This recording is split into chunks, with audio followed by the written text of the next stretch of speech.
The RV Show USA.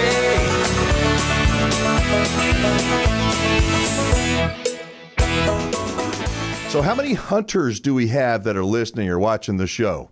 According to my next guest, you are almost certainly a hunter, whether you realize it or not. Let's bring up line 4, Wayne Peterson. How you doing? I'm doing super awesome. Well, that is so good. So Wayne, why do you say that almost everybody is some kind of a hunter? Well, because we all are. You go to swap meets, you look for things, you go to the store, you might not even realize it, but you're looking for something and you want to bring it home. I met a lady in Espanola, New Mexico. I walked in her house and she had hundreds and hundreds of crosses in her house. And I said, "You collect these?" She goes, "Well, yeah." And I says, "Are you a treasure hunter?" And she said, "No." And I said, "Do you have any alike?" She goes, "I don't have one that's alike. They're all different." And I said, "Really? You're a treasure hunter?" And she looked at me and she says, "Well, I guess I am." And I met a man that had, he said he wasn't a treasure hunter. I said, "Well, what do you like to collect?" He says, "Well, I have some ties. I got ties that are $5 up to $500. And I said, "You're a treasure hunter." So we're all treasure hunters. That's awesome. The story I like to say, the story I like to tell people, and I love it when women are in the audience and I'm doing a seminar, is, "What kind of car do you have?" Well, they kind of look at you and I says, "You got that Mercedes-Benz outside, right?" And they go, "Yeah, right. I got a Toyota." I says, "Okay, let's start out with the Toyota. What color is it?" "Blue." I says, "Okay. Does it have a stereo in it or a radio?" "Yeah." I said, "You went and picked out that blue car.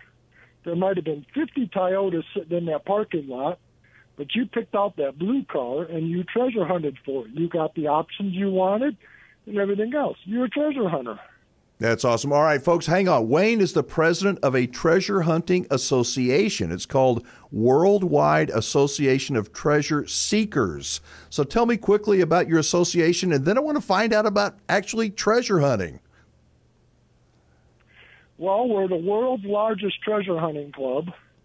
We are on the internet, and I'm sure they'll put up our website. Yep, we've got that up. And we cover every kind of treasure you could imagine. Metal detecting, gold prospecting, geocaching, bottle collecting, arrowhead collecting, you name it. If it's a treasure, we do it, and we teach about it. We do seminars around the country. We have hunts every year. We have 1 to 2 hunts. This year we have a big hunt coming up in June in Mancos, Colorado. Beautiful area down there. So are many people in this association, Wayne? Do many people belong to your association? We have over 240,000 people on our internet site. That's unbelievable. I mean, when you sent me our first message, actually you left a voicemail message, I thought, well, I'm not sure if it would be a good fit. And you and I, when we spoke earlier in the week, and I told you that. But the more I listen to your stories, I'm like, this is absolutely perfect. Now, you actually have a nickname that people call you. They call you NuggetBrain. Tell us about that. NuggetBrain, capital N, capital B, all one word. It's a long story, but back in 1983, 4 guys gave me that name. And if you come to one of my seminars or one of my hunts, I always tell the story how I got the name NuggetBrain. But when you're chasing after gold nuggets and everything, or gold, you kind of get a name. So they gave me NuggetBrain, and I've been NuggetBrain since 1983. So you're NuggetBrain Wayne. All right. So tell us why treasure seeking is a good activity for RVers and campers, and who likes to do it? Well, in a RV, most people will have either a metal detector or a gold pan or a GPS for geocaching. And you're out in a campground, down on your campground, people lose things. They sit in a chair, they get up, they drop their change on the ground, they might notice it and they'll pick it up. Somebody might lose a ring. Volleyball courts are a good place to check because, they lose jewelry, they lose earrings. They coins pounce out of their pocket. You never know. You know, Wayne, And if you're out RVing, you pull out your metal detector and check your own personal campsite. Then you just kind of expand upon their dog parks, everything else that they have. When I was at our campground after you and I confirmed that you were going to be here on the show, and I talked to people, I said, you know, hey, have you guys ever had a metal detector? Almost every one of our RVers, our winter Texans, said, yeah, I got one. I got one. I'm like, well, I never see you using it. And half of them have never even opened the box, but they have one, Wayne. Exactly, and that's the thing. I mean, they get them, you know, a kid will buy them, or the wife will buy them, or the husband will buy one for the wife, or whatever. They throw them in their box. They forget they have them. And, you know, I've been to Winnebago for the big rally they have over there every year, and I did 14 seminars in 2 weeks, and I asked people, who has a metal detector? Well, hand shot up. And then he says, well, we've never even used it. We've never even opened the box. I said, well, bring it on down. I'll teach you how to use it. Is it difficult to learn how to use a metal detector? The newer ones, no. The older ones, yes. The ones that are from the mid-'80s up until the 90s, mid-'90s, but they're so user-friendly now. You know, the gauges on there are little LED readouts. They'll tell you the depth. They'll tell you what it is, if it's a piece of foil, a coin, or a nickel, or a dime. Well, all right. Tell me a story or two about finding something special. I mean, you know, in about a minute or so, tell me something about finding something special.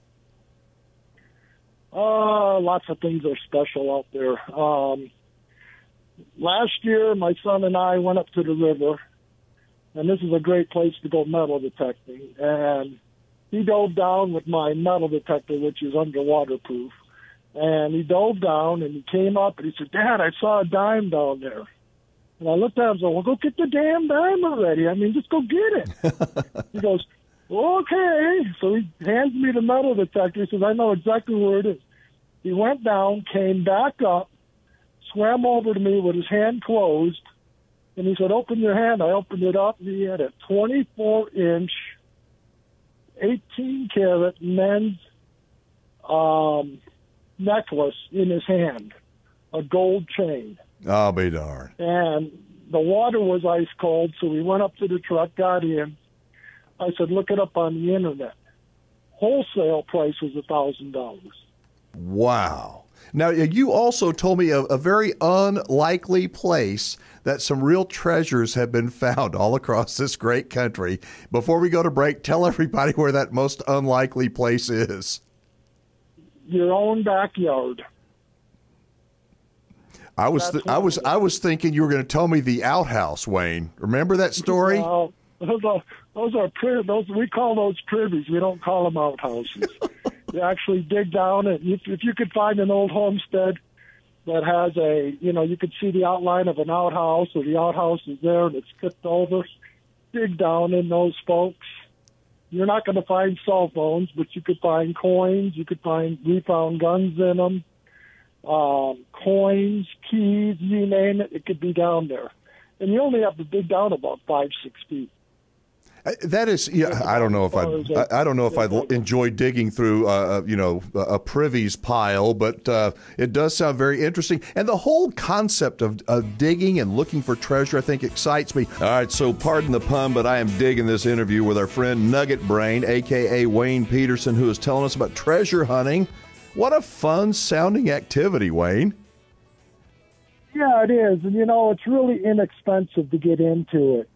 When I was 9 years old, my parents decided I needed a hobby or something to do, so they went and bought me a $49 metal detector at Radio Shack, which would be about $200-300 in today's prices, and about 4 inches off the edge of our sidewalk, about 4 inches deep, I found a gold-class ring, which I still have, because we were never able to find the owner of it. The school had closed down many years before I found it. Wow. And we found it, so it's very inexpensive. I mean, you could get a machine for anywhere from $150, a good starter machine, and all you need is a little garden trowel. And the thing that we try to teach people is to dig a circle around it, pull out what they call the plug, get whatever objects in there, and then put that plug back in, step on it, and you're good to go again. What are some misconceptions? Because I would imagine that people, or some people would look at a treasure seeker, a treasure hunter, and say they're looters. What are some misconceptions people have? And tell us some of the do's and don'ts if I want to start treasure hunting like you do, Wayne. Do the right thing. Ask for permission if you're on state land or state parks, forest preserves. Find out the rules and regulations before you go. If you're on private property, knock on the door. Don't stand there with your metal detector in your arm and say, "Can I dig on your ground?" Just knock on the door and say, "Hey, my name is so-and-so. I would like to dig in your yard and metal detect your yard. Whatever I find, I'll give you if you want it." And 9 times out of 10, they'll say, "Well, yeah, go ahead," because they're going to follow you around to see what you find. And then a week later, they'll have a metal detector out in their own yard. Now, what about places? Your holes. What about parks, state parks or national parks or battlegrounds or places like that may be sacred areas? I'm sure there's got to be rules that limit your access to be able to go, and you can't just dig up and look for buried treasure. Right. You can't go into national parks. You can't go into state lands unless you find out what the local law is or what the local ordinances are. Where I live in Colorado here, you can't dig in the city parks, but you can dig on private land. What is it like? Describe what it's like when you're walking along with your metal detector and it starts going off. I mean, what kinds of things are running through your mind? It sounds like you've done it for a long time. What are you thinking when it starts beeping or buzzing or whatever they do? It's a $100 gold piece. No, I just, to dig up that history is just phenomenal. You don't know, my detector will tell me if it's garbage or not, but I still dig everything, and I tell everybody to dig everything, because even though if it comes up as a piece of foil, you dig up that piece of foil, there could be a coin or anything else down below it. You never know what you're going to find there. So I dig every target. It doesn't matter. And you don't leave the holes there. It's not like a prairie dog village. When you get through, you cover it back up, right? Leave it like you found it? You dig around the circle around it. You pull out what we call the plug. You metal detect the hole again. You find the object you're looking for.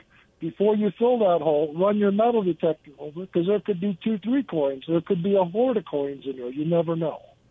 Once you know the hole is cleared, put the grass back in, or if it's dirt, smooth it back over so you don't see it.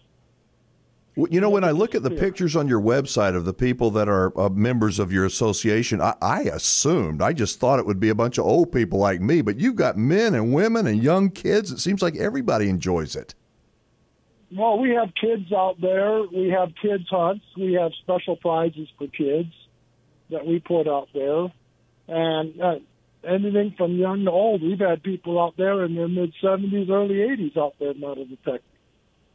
So it's open to everybody. Are there some geographic areas of our country that are really like, man, you got to go to whatever this place is if you're going to be into treasure seeking? Are there places like that, or can you find treasure anywhere? You could basically find it anywhere. I mean, you're not going to go out in the middle of the Arizona desert where, the last time anybody walked through there was 500 years ago. But you're going to go to populated areas. Beaches are great places. We have a river that runs through town here that kayakers and canoers and everything else. I'll pick up 50, 60 pairs of Ray-Ban sunglasses in a year with my metal detector. My son found a Gold Pro. We find fishing lures all the time, handfuls of coins, and a lot of pull tabs. I bet you do. 90% of what you're going to dig up is going to be garbage. But it's that 1% or 10% that is awesome to find. Real quickly, we went on, my wife and I a couple of years ago went up and into Alaska and did a gold prospecting thing just for a couple hours in the afternoon. It was kind of hokey, but there were some people that it wasn't hokey to, and these guys were really actual prospectors in a river with the slush pan and the whole deal, and they were actually finding gold. And when I got away from the hokey part that we had paid for and I met these guys, what colorful characters. I found it just fascinating. They said they didn't make a lot of money. They made enough to survive and sustain themselves, but I found what they did was just so cool, and to listen to their stories. It was like going back 150 years in our country and meeting people from back then. Well, going out, and I started in 1983 searching for gold, and I've been doing it ever since. I go out and run dredges and high bankers, sluice boxes, and just gold pans. And, I mean, I really enjoy it. I've been on several mining worked for several mining companies in Alaska, and I really enjoy it. It's just, you know, it's a future show we could do. I could talk about gold prospecting. I want to close with you talking about your organization, but first off, somebody on our live stream wants to know, what's the average depth, or how far will it go down and detect something? A foot, 2 feet, 3? I mean, how far will it detect something, a metal detector? Your lower-end metal detectors will go 6, 8, maybe 9 inches. It depends on how long it's been in the ground. If it's been in the ground for more than 10 years, you could pick it up at 9, 10 inches. If it's been in the ground for 2 years, you might go down to 6 inches, which is a pretty good depth, because when a coin falls on the ground, it falls flat, right? Mm-hmm. And it'll lay on top of the ground for the first season. After the first snowstorm or first rain, it settles down a little bit, and it just eventually settles on down. And it'll usually go 6 to 10 inches down below the surface.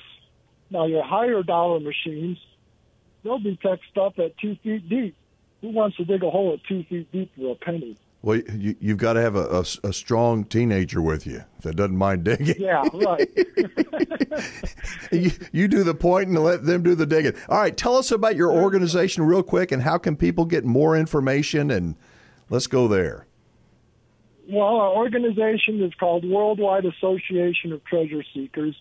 The easiest way to find us on the internet is www.ats.org. We do post on there. Right now we have a big hunt coming in Memphis, Colorado in June. It's the weekend after Father's Day. All are invited. You don't have to be a Watts member. If you become a Watts member, you save $10 off the top. And we also have manufacturers and supply houses that sell metal detectors and all kinds of equipment, and they give anywhere from 5 to 20% off of your purchase if you are an active Watts member.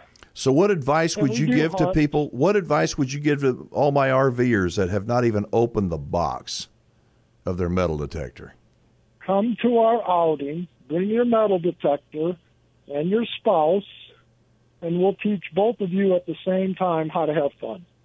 That's awesome. I love it. Listen, I appreciate you being on with us, NuggetBrain, and but we got to jump. We're going to put up a link at our live stream to your website.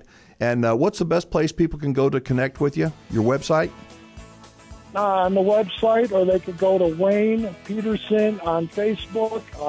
If they want to post something on your page, as they did earlier, I will be happy to answer on your site. All right, good deal. We got to jump. Thanks so much, NuggetBrain. We'll talk to you again. All right. Thank you very much.